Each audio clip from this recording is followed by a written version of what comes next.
Nauf kolcha, nauf kolcha, nauf kolcha. Gadaa meelbaa baga nagahan gadaa hulluqxanii gara yuubomaatti ceetan. Gadaan muudanaa baga nagaan bara Alangee keessan itti ol jettu geessan nagaan caffee godaanaa murtii muraa isiniin jenna.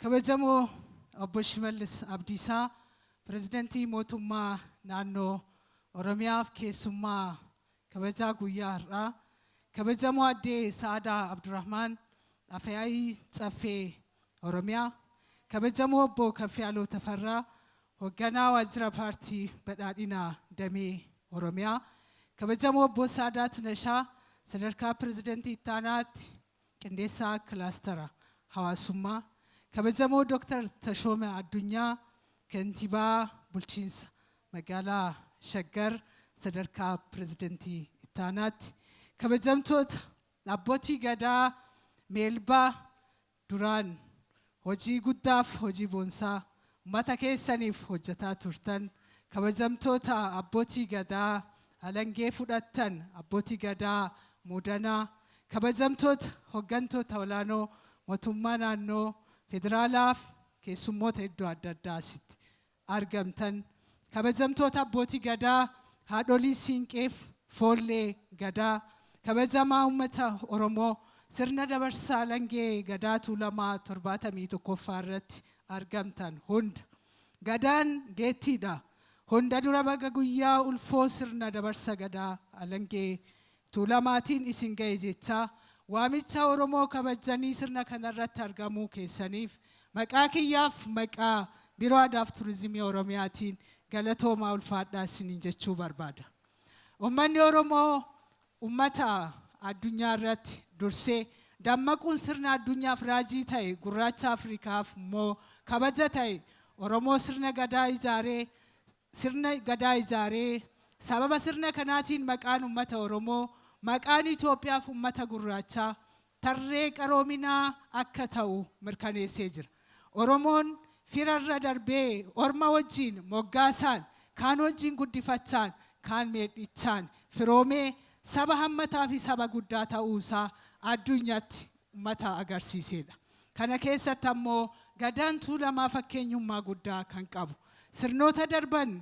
Sirnoota darbaniin Oromoo hundarratti dhiibbaan hamaan himamee hin dhumanne gahaa turuus kan Tuulamaa ammoo addatti Tuulamaa iddoo irraa dhiibbaaf guddaaf saaxilamee jira.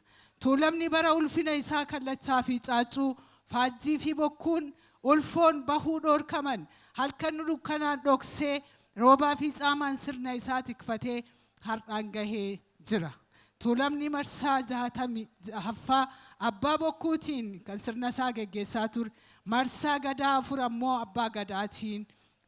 abbaa gadaatiin bulee wal bulchaa kunoo har'a haaromsaa gadaa booda marsaa gadaa 71ffaa gahee jira. Kabajamoo Pirezidantii kabajamtoota uummata keenya sirnoonni Gadaa Tuulamaa jabaatee waan har'a arginu kan akka arginu hayyoota seera kennan kan akka Cangaree Torbee Odaa Dagaagaa Lumee Moojoo Badhaasoo Guyyaa Maldoo Buttaafaa seenaa seerota Tuulamaa keessatti iddoo guddaa kan qabanidha.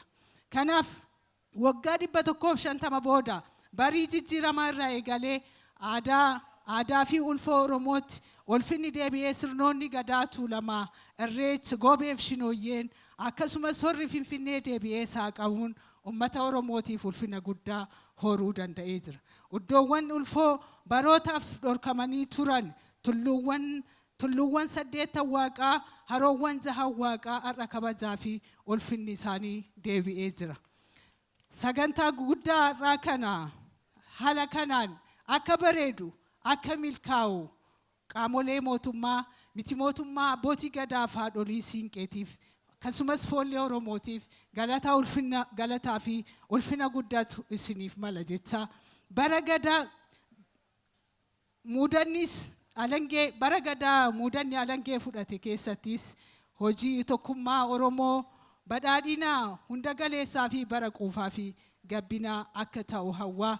Xumura irratti keessummaan kabajaa guyyaa irraa kabajamoo fi jaallatamoon pirezidantii mootummaa naannoo Oromiyaa obbo Shimallis Abdiisaa dhufanii ergaaf kallattii akka kaan kabajaan naasimadha. Ulfaadha.